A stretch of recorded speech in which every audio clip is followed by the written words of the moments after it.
The blood on the wet pavement wasn't just red. It looked black under the flickering streetlights. 15 times. That's how many times the blade entered my daughter's back while she was walking home from piano practice. The detective called it a botched robbery. But robberies don't look like butchery, and they definitely don't happen in dead silence. I stood behind the yellow tape, my hands trembling, not from fear, but from a cold, familiar rage I hadn't felt since my last deployment in Afghanistan. Hit like, subscribe for more betrayal stories, and comment your city or country. The call had come at 8:14 p.m. That specific time is burned into my retina like a scar. I was sitting in my apartment, staring at a half-empty glass of water, wondering if I should call her. It had been my week to have Lila, but she had begged to swap days so she could practice for her recital. I agreed. I always agreed. I was the easy dad, the one who tried to make up for the divorce by being flexible. When my phone buzzed, I expected it to be her, asking for a ride because it had started to rain. It wasn't Lila. It was a voice I didn't recognize. A paramedic. The drive to the scene is a blur of red lights and the sound of my own heart hammering against my ribs. I didn't drive like a civilian. I drove like I was extracting a VIP from a hot zone. But when I screeched to a halt at the mouth of the alleyway 3 blocks from her mother's house, I knew I was too late. The ambulance doors were already closing.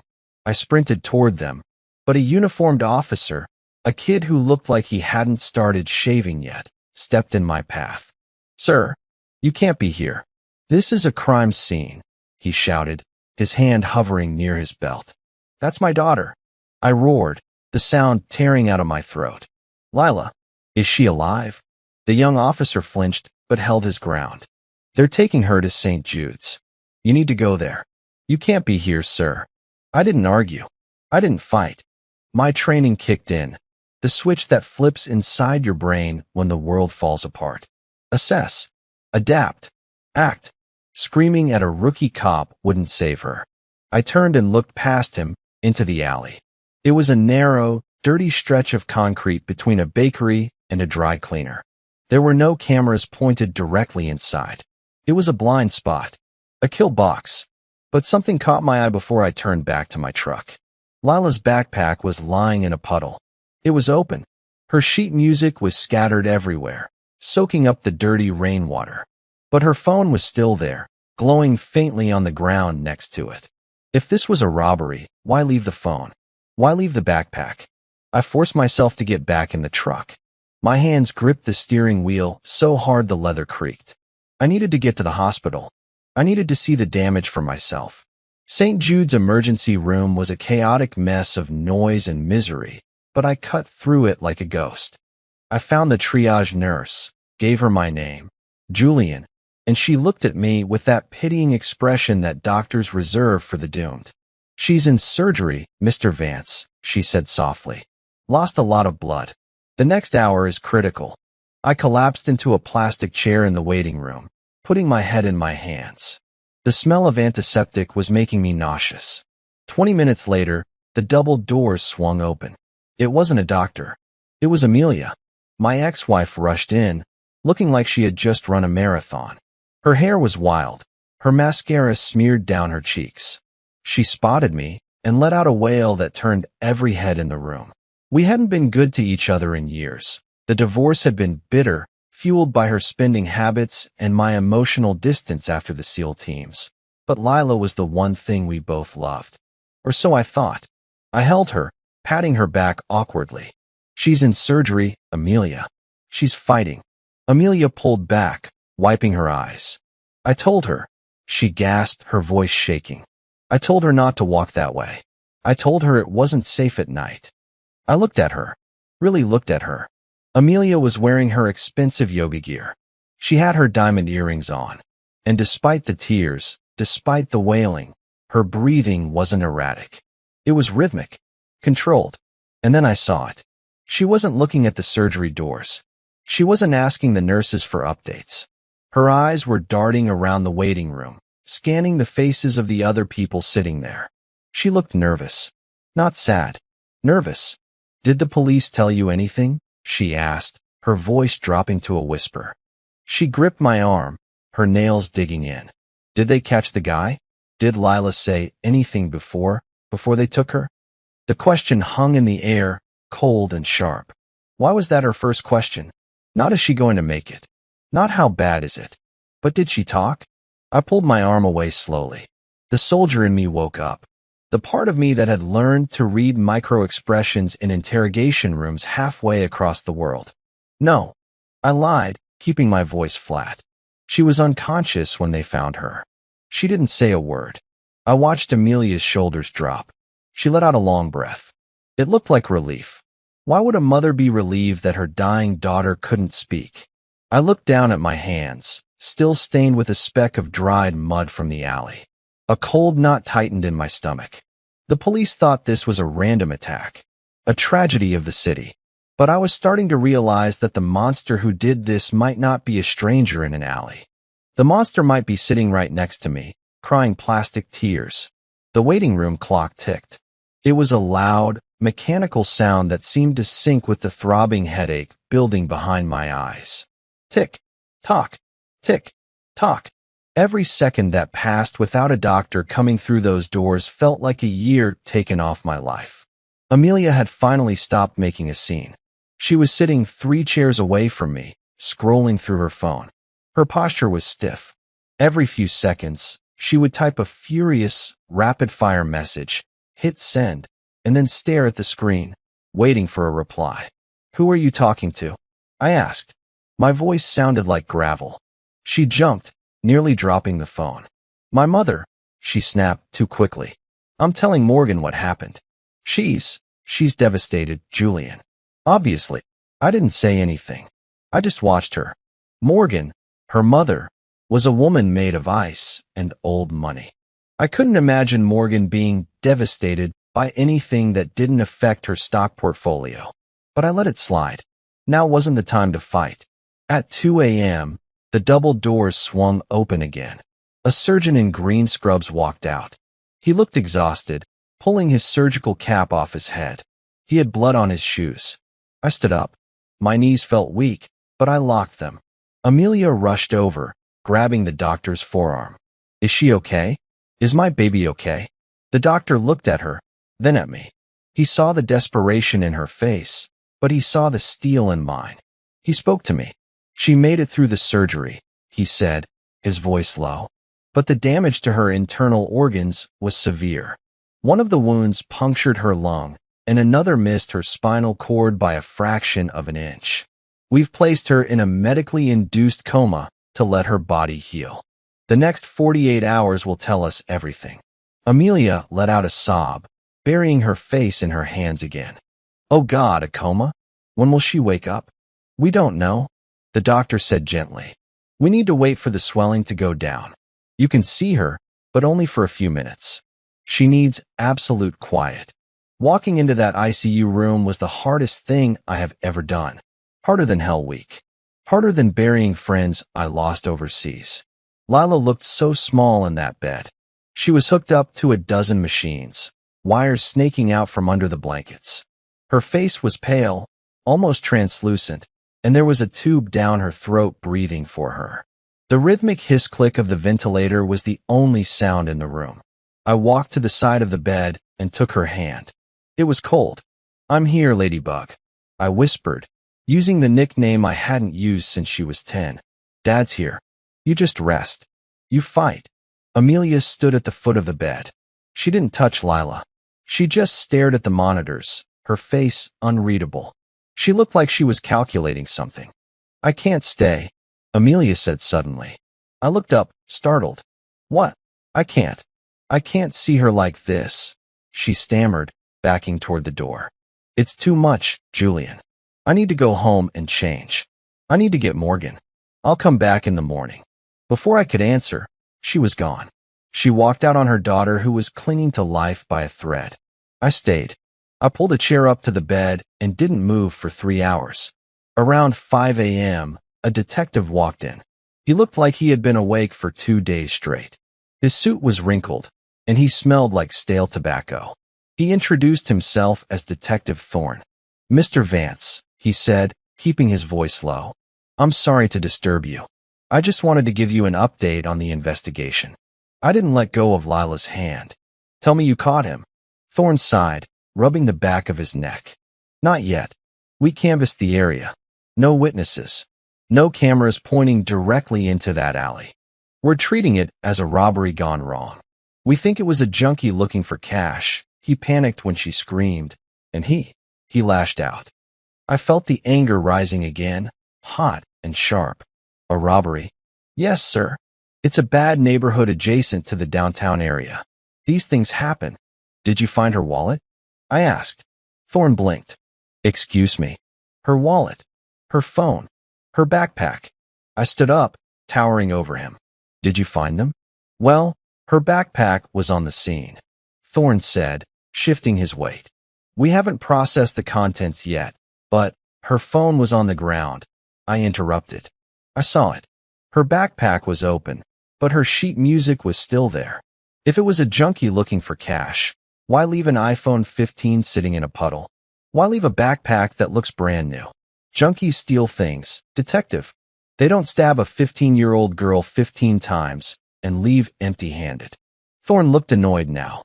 He didn't like being lectured by a grieving father. Look, Mr. Vance, trauma makes people see things differently. It was dark, frenzied. The attacker probably got spooked and ran before he could grab anything. We see it all the time. It wasn't frenzied, I said, my voice dangerously quiet. I saw the wounds when they were wheeling her in. They were grouped. Efficient. Most of them were targeted at the lower back and abdomen. That wasn't a panic attack. That was an attempt to kill. Thorne closed his notebook. We're doing everything we can. Go home, get some sleep. Leave the police work to us. He turned and walked out. I stood there in the silence of the ICU, listening to the hiss of the ventilator. Leave the police work to us. They were going to bury this case. They were going to file it under random street violence and move on to the next body. They didn't care. To them, Lila was just a statistic. But not to me. I looked down at my daughter's sleeping face. I squeezed her cold hand one last time. I promise you, I whispered. I'm going to find him. I let go of her hand and walked out of the room. I didn't go to the elevator to leave the hospital. I went to the waiting room window that overlooked the parking lot. I watched Amelia's car. She hadn't left yet. She was sitting in her Range Rover in the parking lot, the interior light on. She wasn't crying. She was fixing her makeup in the rearview mirror. And then, I saw her pick up her phone again. She made a call. It lasted less than 10 seconds. She nodded, hung up, and then pulled out of the parking lot, speeding away into the dawn. She wasn't going home to grieve. She was going somewhere else. I took a deep breath, the old soldier in me fully awake now. The police were useless. The system was broken. I was on my own. I walked out of the hospital and into the cool morning air.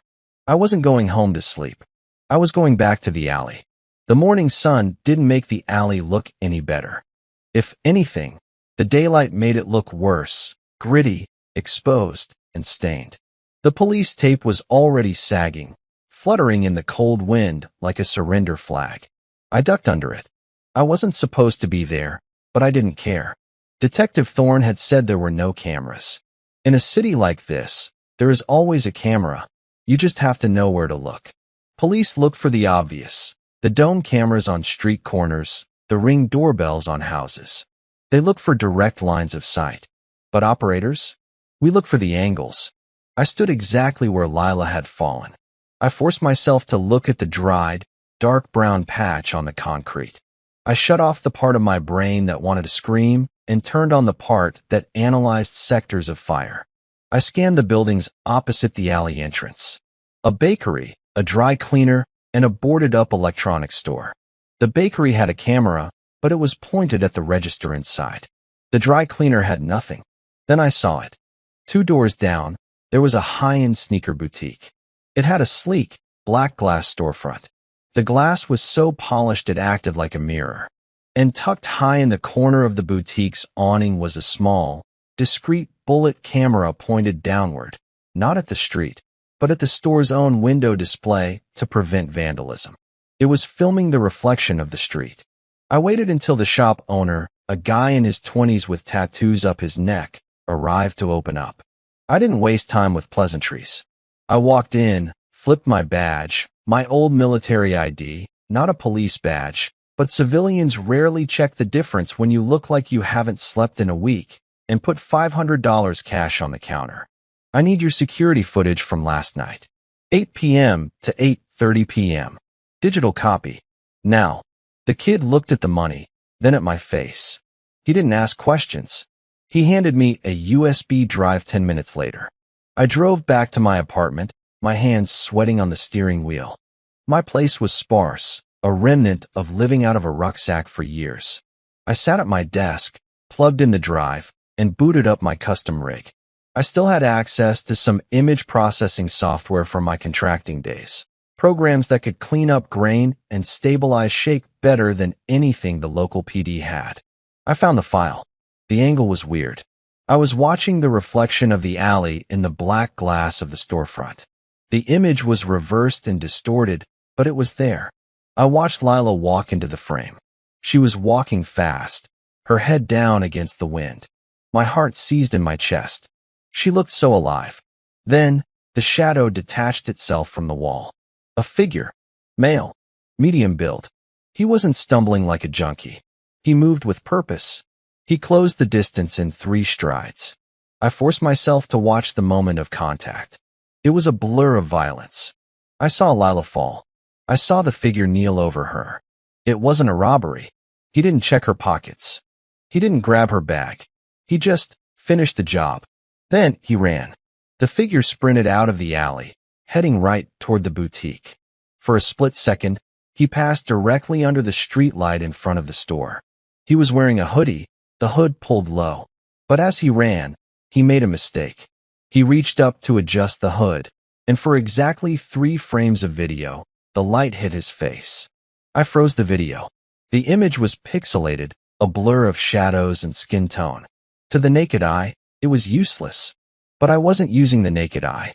I ran the stillness through the enhancement algorithm.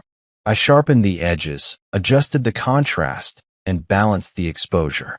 Slowly, a face emerged from the digital noise. He was white, early 30s, handsome in a conventional way, clean-shaven. He didn't look like a street thug. He looked like the kind of guy who modeled watches in airport magazines. I took a screenshot of the face and opened a new window. I didn't have access to the FBI database anymore, but I didn't need it. I had OSINT, open source intelligence. I ran a reverse image search through social media scrapers and public records. The search bar spun for 30 seconds. Ping. A match found. LinkedIn. I clicked the profile, and the face stared back at me, smiling a perfect, white-toothed smile in a professional headshot. Ryder Sterling. Senior investment strategist. Vantage Wealth Management. I stared at the screen. This guy wasn't a mugger. He managed portfolios for millionaires. Why was a wealth manager stabbing my daughter in a dirty alleyway on a Tuesday night? I scrolled down his profile. I needed a connection. I needed to know how this man intersected with Lila's life. I found his Instagram. It was public. It was full of photos of him on boats, at wine tastings, on golf courses. I scrolled back 3 weeks. There was a photo of him at a charity gala, the black and white ball. He was holding a champagne flute, laughing. In the background, slightly out of focus, was a group of women in evening gowns. I zoomed in. My blood ran cold. Standing in the background, wearing a silver dress I had bought her for our 10th anniversary, was Amelia. She wasn't looking at the camera. She was looking at Ryder. And she wasn't looking at him like a stranger. She was looking at him with a hungry, desperate intensity that I knew well. I sat back in my chair, the room suddenly feeling very small. This wasn't random. It wasn't a robbery. My ex-wife knew the man who tried to butcher our daughter. I stared at the computer screen until my eyes burned. Amelia and Ryder. The connection was there, undeniable in the pixels of a photograph. But a look across a crowded room isn't proof of conspiracy. It's just smoke. I needed the fire. I printed the photos, Ryder's face from the alley reflection, his LinkedIn headshot, and the picture from the gala. I pinned them to the wall above my desk. This was my war room now. I needed to get close to him. I spent the next 6 hours doing a deep digital dive on Ryder Sterling. He lived in a penthouse downtown, drove a leased Porsche, and his credit cards were maxed out. For his senior investment strategist, the guy was bleeding money. He had gambling debts in Atlantic City and 2 lawsuits pending from former clients for mismanagement of funds. He was a desperate man in a shiny suit. But desperation doesn't explain why he would target a 15-year-old girl, unless that girl was worth something to him. I shifted my focus to Amelia. Since the divorce, I had stayed out of her finances. I paid my child support, and that was it. But now, I needed to know everything. I used a backdoor into the cloud storage we used to share for family photos. She never changed her passwords. People like Amelia think the cloud is magic. They don't realize it's just a hard drive someone else owns. I found a folder labeled Legal.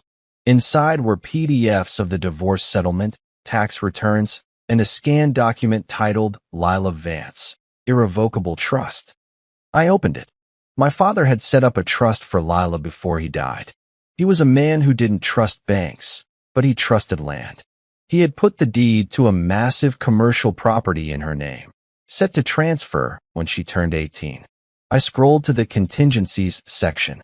The legal jargon was dense, but one paragraph stood out like a neon sign. In the event of the beneficiary's death prior to the age of majority, 18, the entirety of the trust assets shall revert to the surviving custodial parent.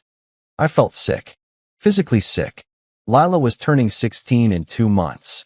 If she lived at 18, she got everything. If she died, Amelia got everything. I checked the current valuation of the property attached to the trust. $4.5 million. I sat there in the dark, the glow of the monitor illuminating the horror on my face. Ryder was broke. Amelia was greedy. And my daughter was the only thing standing between them and a life of luxury. They didn't hate her. It was worse than that. They had simply done the math, and they decided she was worth more dead than alive. My phone buzzed. It was the hospital. Mr. Vance. It was the night nurse. You might want to come down. Her vitals are fluctuating. It's not stable. I was out the door in seconds. I drove to the hospital like a man possessed, my mind racing. I had the motive. I had the suspect. I had the connection. But I didn't have the proof that would hold up in court. A grainy video and a trust fund clause weren't enough to arrest a mother for conspiracy to murder her own child. When I got to the ICU, the room was quiet again. The crisis had passed, the nurse told me. Lila was stable, but still deep in the coma. Amelia was there. She was sitting in the corner, reading a magazine. A fashion magazine. She looked up when I walked in, offering a sad, weary smile. They said she had a rough patch, Amelia whispered. But she's a fighter, right, Julian? She gets that from you. I looked at her, really seeing her for the first time. I saw the monster behind the mascara. I wanted to grab her by the throat. I wanted to scream the truth in her face. But I didn't. That's what an amateur would do. That's what a grieving father would do. I wasn't just a father anymore. I was an operator. And you don't engage the enemy until you have them in the kill box. Yeah, I said, my voice calm, betraying nothing. She's a fighter. I sat down next to the bed. I needed to hear them say it. I needed a confession. I pulled my phone out of my pocket and secretly opened an app. It was a remote listening software connected to a tiny, coin-sized bug I had planted in my gear bag. Amelia, I said, standing up. I need to get some coffee. Can you watch her for 10 minutes? Of course, she said softly. Go. Take your time. I walked over to the small table near the window where I had left my jacket earlier. I slipped the tiny listening device under the rim of the plastic plant pot on the windowsill. It was invisible unless you were looking for it. I walked out of the room, went down the hall to the vending machines, and put my earbuds in. I waited. For 3 minutes, there was only silence. Then, the sound of a zipper. Then, a number being dialed. Amelia's voice came through my headphones, crystal clear. It's me, she hissed. He's gone to get coffee. A pause. A male voice on the other end, muffled, but audible. Ryder. Is she still, you know? Ryder asked. Yes, She's still breathing, Amelia snapped. You were supposed to be precise, Ryder. You said it would be quick. This is a mess. Julian is asking questions. He's looking at the police reports. Relax, babe.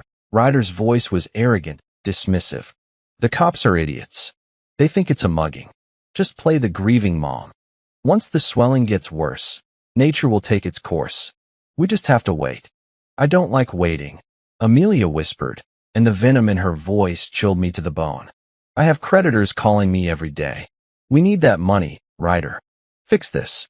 I stood there in the hospital hallway, the hum of the vending machine behind me, listening to my ex-wife discuss the death of our daughter like it was a business transaction that had hit a snag. I took the earbuds out. My hand was shaking, but this time it wasn't grief. It was pure, cold focus. I had them. I had the recording. I had the motive. But I wasn't done. The conversation I'd just intercepted revealed something else, something that changed the entire landscape of the battlefield. Ryder was supposed to make it look like an accident. I replayed the audio in my truck, parked 2 blocks away from the hospital. Ryder's voice. You said it would be quick. This is a mess. Why use a knife? Knives are messy. Knives are personal. If the plan was to secure the inheritance, a hit and run, or a tragic fall would have raised far fewer questions than a brutal stabbing in an alley. I needed to understand why the plan had changed. Why the violence? I went back to the alley. It was midnight now. The city was asleep, but I was wide awake. I stood where the attack happened. I replayed the mental simulation. Lila walking. Ryder emerging. The attack. I walked the perimeter again. This time, I looked at the ground not for evidence, but for struggle marks. Scuff marks on the brick wall. A dent in the dumpster. And there it was. About 10 feet from where Lila fell, there was a deep scratch in the metal siding of the bakery. It looked like something hard had scraped against it violently. I crouched down. Stuck in the gap between the siding and the concrete was a tiny shard of glass. Not clear glass. Amber glass. Like a beer bottle. I looked around. There were no bars in this alley. No reason for a bottle to be here. I pulled out my phone and looked at the crime scene photos I had acquired from a contact in the precinct. In the wide shot, there was debris scattered near the dumpster. Trash, papers, and broken glass. I closed my eyes and let the scene play out. Ryder didn't bring a knife to kill her. He brought a bottle? No, he didn't mean to stab her. I realized the twist with a jolt. The plan was a mugging. A robbery gone wrong. He was supposed to scare her, maybe push her, grab the bag, and make it look like a tragic inner-city statistic where she hit her head or fell wrong. The knife was just a prop, a tool for intimidation. But Lila fought back. My daughter had taken self-defense classes. I had insisted on them. Lila didn't just scream. She fought him. She probably kicked him, maybe even disarmed him for a second or smashed something against him, hence the glass. Ryder panicked. The accident turned into a brawl. His ego took a hit, the adrenaline spiked, and the rich boy who had never been told no in his life lost control. He didn't stab her for the money in that moment. He stabbed her because she humiliated him. That was his weakness. He was volatile. I drove to Ryder's apartment building. It was a sleek high-rise with a doorman. I couldn't get in, but I didn't need to. I parked down the street and waited. At 2 a.m., a delivery driver on a scooter pulled up with a bag of food. Ryder was stress-eating. When the driver came out, I intercepted him. Hey, I said, flashing a 20. Did the guy in 4B tip you? The driver looked confused. Oh, yeah? $5. Good, I said. He ordered the spicy Thai, right? Yeah. Did you see his hands? The driver frowned. His hands? Yeah, he had a bandage on his left hand. Looked like a nasty cut. I smiled. A cold, humorless smile. Lila did fight back. She cut him. That bandage was the smoking gun. If I could get a sample of his DNA from that wound, or prove the wound existed, I could link him to the scene physically. But I needed more than just an arrest. An arrest meant lawyers. It meant bail. It meant Amelia could still maneuver, maybe even throw Ryder under the bus and claim she knew nothing, keeping the inheritance. I didn't just want Ryder. I wanted the whole nest of vipers. I decided to change tactics. I wasn't going to give the evidence to the police yet. I was going to use it to make them turn on each other. I drove home and opened my laptop. I created a new email address, thewitness814@protonmail.com. I attached the screenshot of Ryder's face from the alley reflection. I wrote a simple subject line, "I saw what you did." And in the body of the email, "Nice bandage, Ryder. Does it hurt?" Not as much as 15 stab wounds, I bet. I know about the trust. I know about Amelia. You have 24 hours to confess, or I send this to the police. And to the press. I send it to Ryder's work email. Then, I send a different email to Amelia. Subject, he's going to talk. Body, Ryder is cracking. He's sloppy. He left evidence. If the police find him, do you think he'll stay quiet? He'll trade you for a plea deal in a heartbeat. He's the leak, Amelia. Plug it before you drown. I sat back and watched the screen. I had just tossed a grenade into their little conspiracy. Now, I just had to wait and see which rat ran for cover first. The silence that followed my emails was heavy, but it was the kind of silence I knew well, the calm before the detonation. I didn't sleep. I sat in my war room, monitoring the digital tripwires I had set. At 7:04 a.m., Ryder's email opened. I had embedded a tracking pixel in the message. He opened it on his phone, then his laptop, then his phone again. He was panicking. At 7:15 a.m., Amelia opened hers. At 7:20 a.m., my intercept bug in Amelia's apartment picked up a signal. "Did you tell anyone?" Amelia's voice was shrill, bordering on hysterical. "Ryder, answer me. Did you tell anyone?" I didn't say a word. Ryder was shouting back, his voice cracking. "I got an email, Amelia. Someone saw me. They have a picture. They know about the bandage. You idiot. Something shattered. A vase, maybe a glass. You said no one was there. You said it was a blind spot. It was. I checked." Ryder was hyperventilating. "It must be a bluff. Or maybe you set me up. Is this you trying to cut me out?" "Don't be stupid," Amelia hissed. "If you go down, I go down. We need to fix this. Who is it? Who sent it?" "I don't know. It's anonymous. They want a confession." "Don't answer it," Amelia commanded, her voice dropping to that icy, terrifying calm she used when she was plotting. "Do not reply. If we ignore it, maybe they'll think we didn't see it. Or maybe they're just fishing for money. If we pay them, we admit guilt. But what if they go to the cops? If they were going to the cops, they would have done it already," she said. "This is blackmail. They want a payout. We wait. We wait." They were smarter than I thought. They were going to hold the line. I needed to escalate. I printed out a copy of the trust fund document, the one highlighting the clause about Lila's death. I took a red marker and circled the payout amount, $4.5 million. Next to it, I wrote, "Is this the price of a daughter?" I put it in a plain manila envelope. I drove to Vantage Wealth Management, Ryder's office. I walked into the lobby, wearing a courier uniform I'd grabbed from a thrift store years ago for a surveillance job. I handed the envelope to the receptionist. "Urgent delivery for Mr. Sterling. Personal and confidential." She smiled and took it. I walked out and sat in my truck, watching the building entrance. 10 minutes later, Ryder came bursting out of the revolving doors. He looked like a wreck. His tie was loose, his hair messy. He was clutching the envelope like it was radioactive. He pulled out his phone and dialed. I switched to my scanner. "He knows," Ryder whispered into the phone. "He sent the documents to my office. Amelia, this guy isn't playing. He knows the numbers. He knows the legal clauses. Calm down." Amelia's voice was tight. "I can't calm down. If my boss sees this, if compliance sees this, I'm dead. I'm going to the police, Amelia. I'm going to tell them it was your idea. I'll say you manipulated me. You do that," Amelia threatened, "and I will tell them about the knife. I will tell them how you enjoyed it. I have the texts, Ryder. The ones where you bragged about being a tough guy.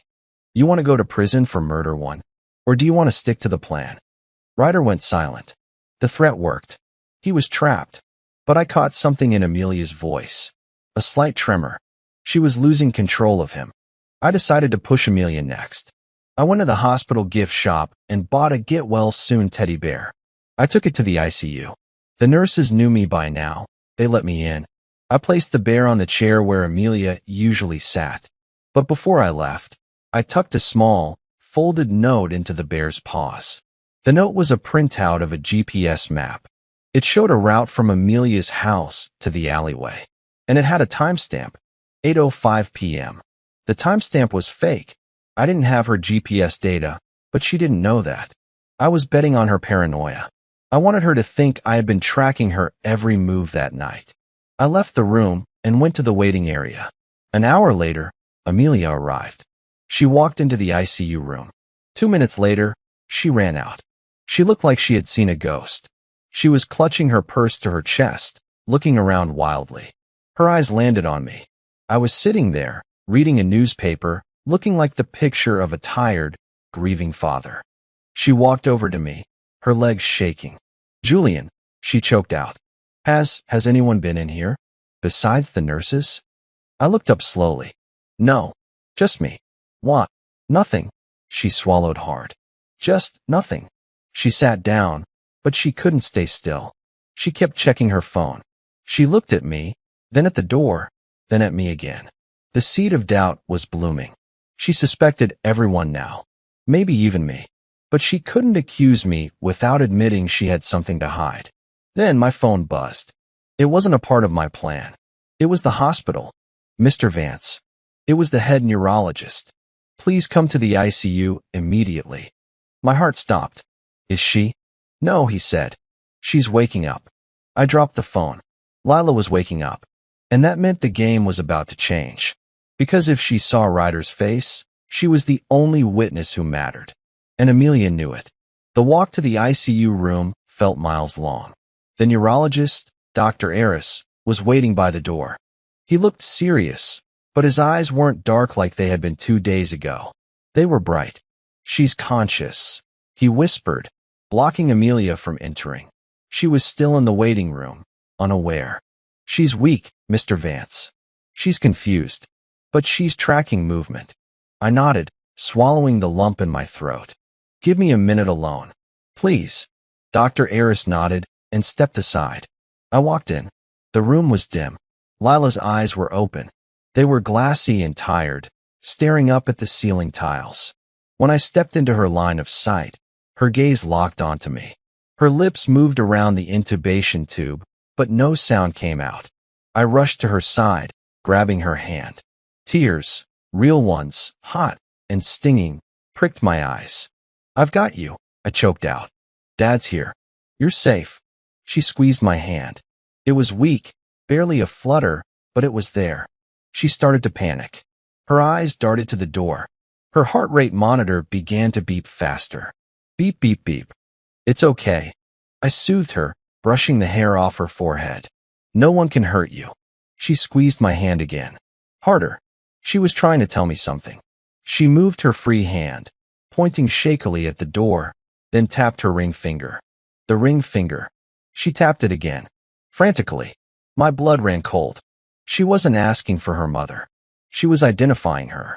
She knew. "Did you see who did it?" I whispered, leaning close to her ear. She blinked once. "Yes." Was it Ryder?"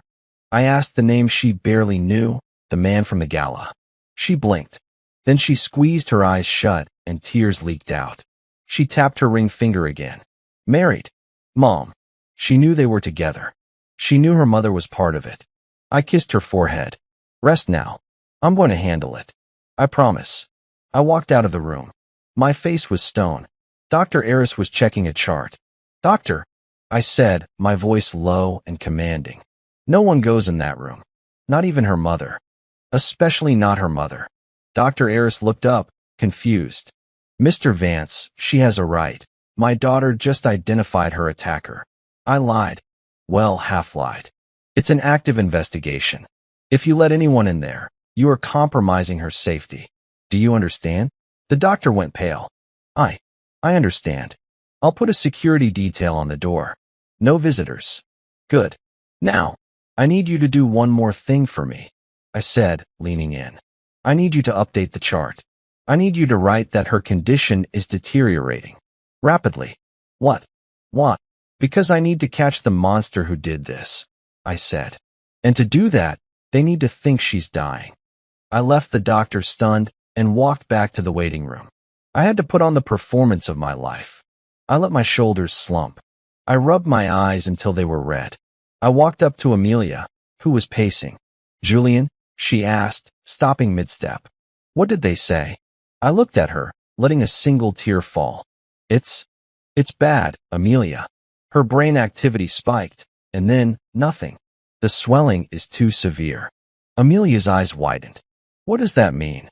It means, I said, my voice breaking, that we need to prepare ourselves. Dr. Aris says it's a matter of hours.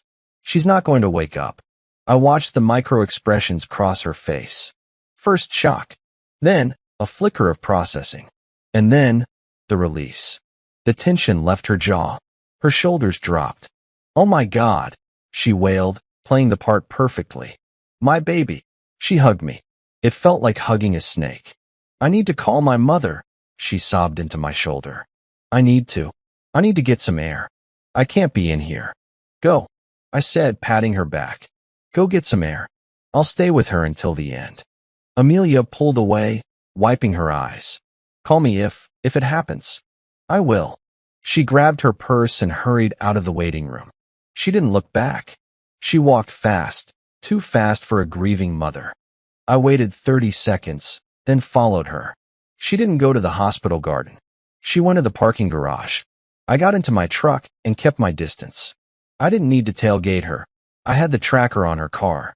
I watched the dot on my phone screen moving east. She was heading to the marina. Ryder didn't just have a penthouse. He had a small boat he used to impress clients. It was docked at Pier 41, a perfect place for a private conversation. I parked my truck a half-mile away and jogged the rest of the distance. The marina was quiet, the fog rolling in off the water. I moved through the shadows, keeping low between the rows of parked luxury cars. I spotted Amelia's Range Rover, and next to it, Ryder's Porsche. They were on the boat. The vantage point. I crept down the dock, my footsteps silent on the wood. I could hear voices drifting from the cabin. They weren't shouting anymore. They were laughing. The sound made my vision blur with rage. My daughter was lying in a hospital bed with tubes in her throat, and these two were laughing. I moved to the side of the boat, crouching below the window line. I pulled out my long-range directional microphone, aimed it at the cabin, and hit record. I told you, Ryder's voice was slurred. He was drinking. I told you she wouldn't make it. The human body can't take that kind of trauma. Julian was a mess, Amelia said. I could hear the clink of glass. He was crying. He said the brain activity is gone. It's over, Ryder. We did it. Ryder scoffed. I did the heavy lifting. You just cried on cue. Don't start, Amelia snapped. I handled Julian. I kept the police off your back. Now, once she passes, the trust transfers. It takes about 10 days for the paperwork. Then we liquidate the property. For $0.5 million, Ryder mused. That pays off my debts, buys us the villa in Cabo, and leaves plenty for the other thing. The other thing is handled, Amelia said quickly. Don't talk about that. Why not? We won, babe. The kid is gone. The money is ours. Even the old lady will be happy. I froze. The old lady. They had mentioned her in the hospital, but I assumed they meant Amelia's mother, Morgan, in a casual sense.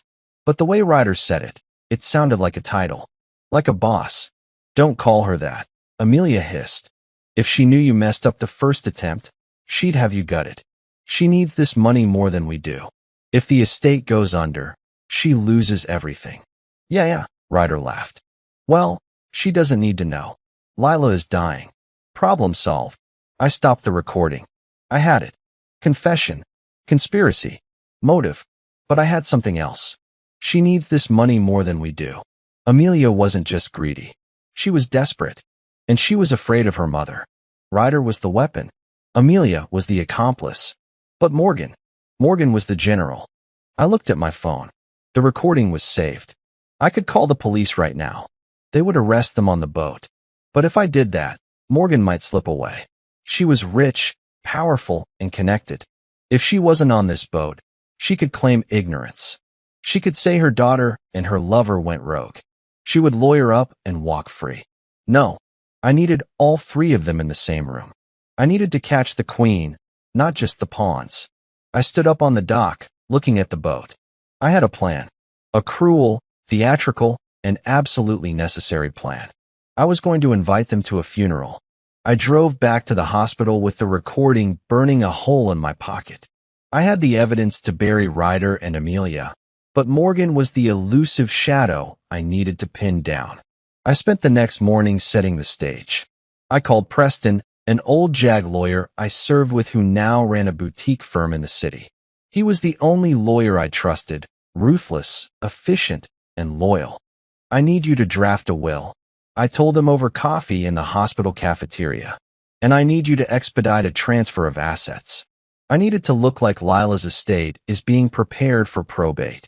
Preston raised an eyebrow. You want to fake the paperwork for a dead girl who isn't dead? Exactly. I need to flush out the matriarch. Preston smirked. You always did like the high-risk ops, Julian. Consider it done. By noon, I had the documents. They looked official, stamped, notarized, and legitimate. They detailed the immediate liquidation of the trust upon the beneficiary's death, with the funds directed to Amelia Vance. I took a photo of the document and texted it to Amelia. Come to the hospital. The doctors say it's time. Bring your mother. She should be here for the end. I waited. 40 minutes later, the elevator doors dinged. Amelia walked out, dressed in somber black. And behind her, walking with a cane that looked more like a scepter, was Morgan. Morgan was 70, but she looked 50. Her hair was a perfect silver helmet, her pearls real, her eyes cold and assessing. She didn't look like a grandmother coming to say goodbye to a dying child. She looked like a CEO arriving for a hostile takeover. Julian, Morgan said, offering a stiff nod. This is a tragedy. It is, I said, my voice hollow. Thank you for coming. Is it done? She asked. Not how is she. Just is it done? The doctors are removing life support in an hour. I lied. I wanted us to be together. As a family. Morgan patted Amelia's hand. Amelia looked pale, sweating slightly. She knew the truth of what they had done, but Morgan looked bored. We should discuss the arrangements, Morgan said, sitting down in the waiting room and smoothing her skirt.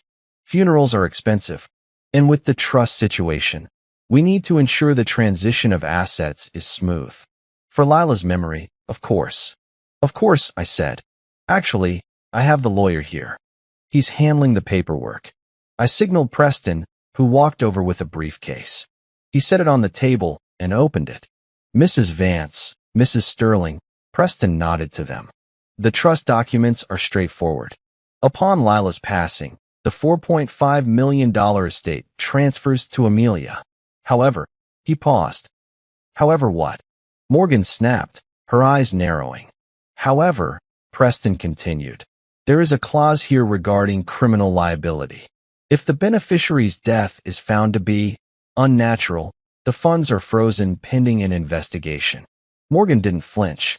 It was a mugging, a random act of violence. The police have already stated as much. True, I said, stepping in. But the police can be wrong. That's why I hired a private investigator. The air in the room shifted. Amelia froze. Morgan's grip on her cane tightened. A private investigator? Morgan scoffed. Don't be ridiculous, Julian. You're wasting money you don't have. I found some interesting things, I said, pulling out my phone. Like this. I played the audio recording from the boat. Even the old lady will be happy. She needs this money more than we do. If the estate goes under, she loses everything. Morgan's face didn't change, but her eyes, they turned into black holes. She slowly turned to look at Amelia. You idiot, Morgan whispered. It wasn't a scream. It was a hiss. You let him record you? I didn't know. Amelia stammered, backing away. I didn't know he was there.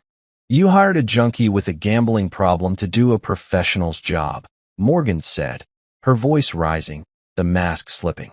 I told you to handle it cleanly. Poisons. Pills. Something quiet. And you let that moron stab her in an alley. I stood there stunned. I thought Morgan was just the beneficiary. I didn't realize she was the architect. You told her to do it? I asked, my voice shaking with genuine rage. You told your own daughter to kill her child? Morgan looked at me with pure contempt. Do you have any idea what it costs to maintain our lifestyle, Julian? The estate is bankrupt. Your father's trust was the only liquid asset left. Lila was just in the way. She's a child. She doesn't need $4 million. We needed it to survive. She said it so casually, like she was discussing cutting a budget, not a throat. You monster, I whispered. Call me what you want. Morgan sneered, standing up. But you have nothing. An illegal recording? Inadmissible. Hearsay. You can't prove I ordered anything. Actually, a new voice spoke from the doorway. We all turned. Detective Thorne walked in, and behind him were two uniformed officers. In this state, Thorne said, one party consent applies to recordings if there is a reasonable suspicion of a felony. And Mr. Vance brought us that recording an hour ago. We've been listening to this entire conversation via the wire, Mr. Vance is wearing. I unbuttoned my jacket, revealing the small microphone taped to my chest. Morgan's face finally cracked. The color drained away, leaving her looking old and gray. Amelia, Morgan gasped, grabbing her daughter's arm. Tell them it was Ryder. Tell them I had nothing to do with it. Amelia pulled her arm away. She looked at her mother with a mixture of fear and hatred. You told me we had no choice. Amelia cried. You said you'd lose the house. You made me do it. You're both under arrest. Thorne said, pulling out his cuffs. Conspiracy to commit murder. Attempted murder. Fraud. As the officers moved in, the ICU door opened. Dr. Eris wheeled Lila out. She was sitting up, weak but awake. She looked at her mother. She looked at her grandmother. Amelia tried to run to her. Lila, baby, I'm sorry.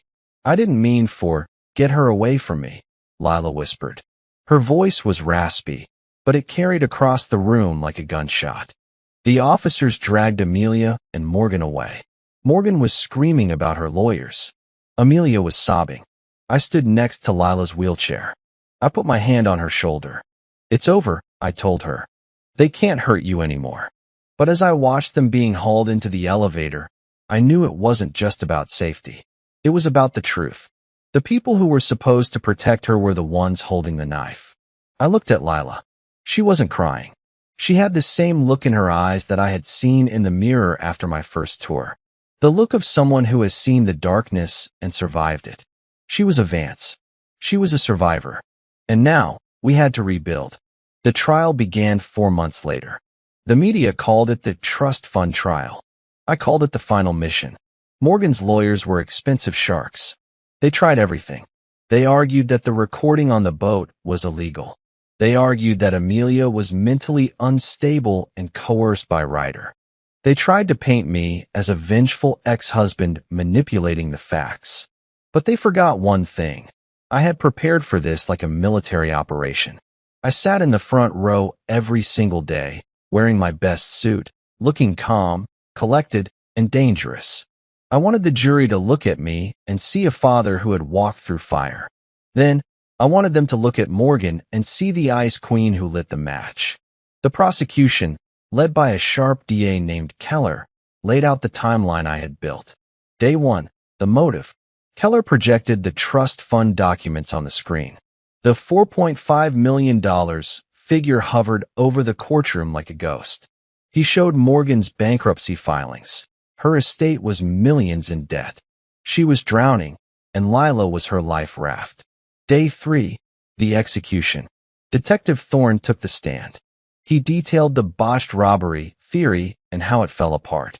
He showed the jury the photo of the alley, the lack of stolen items, and the brutal, targeted nature of the wounds. Then came the star witness, Lila. When the bailiff wheeled her in, the courtroom went silent. She was still recovering, thin and pale, but her head was high. She didn't look at Amelia. She didn't look at Morgan. She looked straight at the jury. Can you tell us what you remember from that night? Keller asked gently.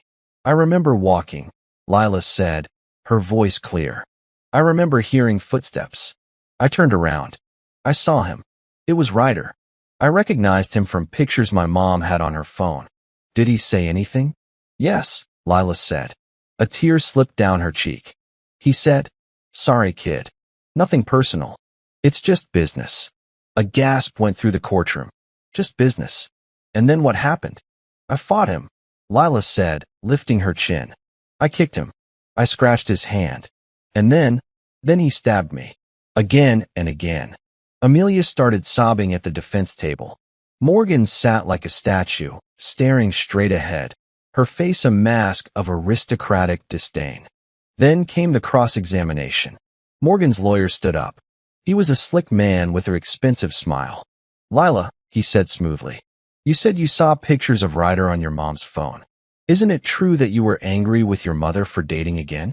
Isn't it possible you're just blaming her boyfriend because you don't like him?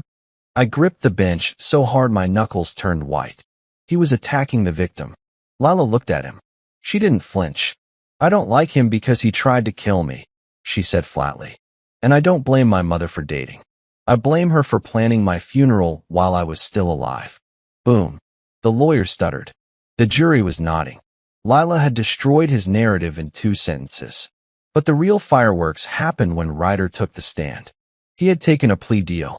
In exchange for avoiding the death penalty, he agreed to testify against Morgan and Amelia.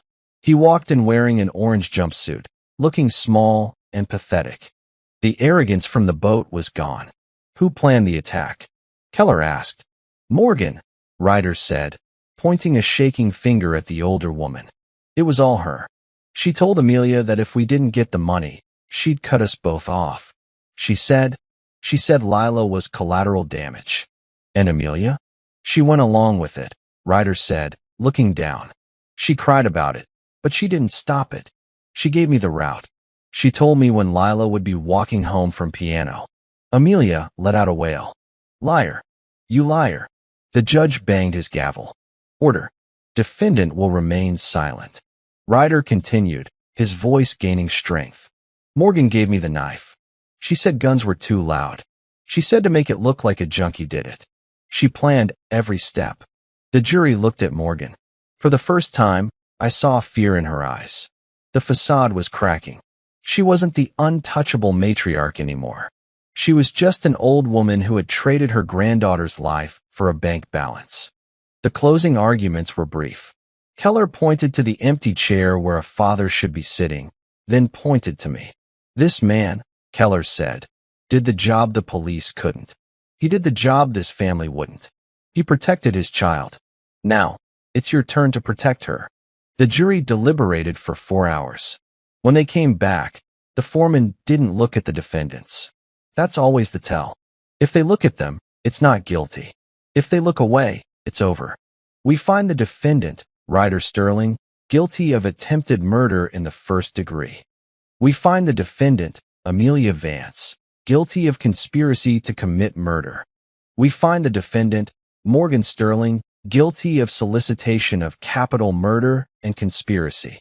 Amelia screamed. Morgan just closed her eyes, her lips pressing into a thin, white line. I felt a hand on mine. It was Lila. She was crying, but she was smiling. We got them, Dad, she whispered. Yeah, I said, letting out a breath I felt like I had been holding for 6 months. We got them. But as the bailiffs led them away, I knew the war wasn't over. The battle was won, but the healing, that was the long march home. The sound of the gavel hitting the wood block was the loudest thing I had ever heard. Guilty. It echoed in the cavernous room like a final shot fired. Amelia collapsed into her chair, her face buried in her hands. Her lawyer tried to comfort her, but she flinched away. She knew. There was no coming back from this. Morgan, true to form, didn't shed a tear. She stood up as the officers approached her, her chin held high, but her hands were shaking as they handcuffed her. As she was led past our table, she paused for a split second. She looked at Lila.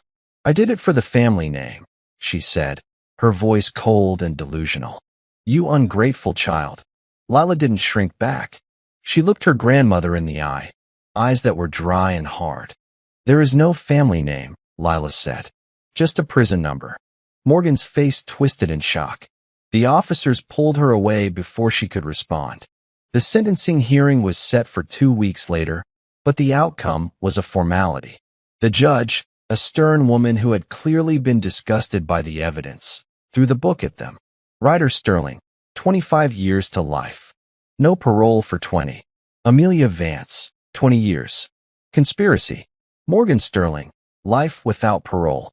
The mastermind never walks free. When we walked out of the courthouse that day, the media circus was in full swing. Cameras flashed, reporters shouted questions. "How do you feel? Is justice served?" "Mr. Vance, a word." I shielded Lila from the glare, pushing through the crowd toward my truck. I didn't want to give them a soundbite. I wanted to give my daughter peace.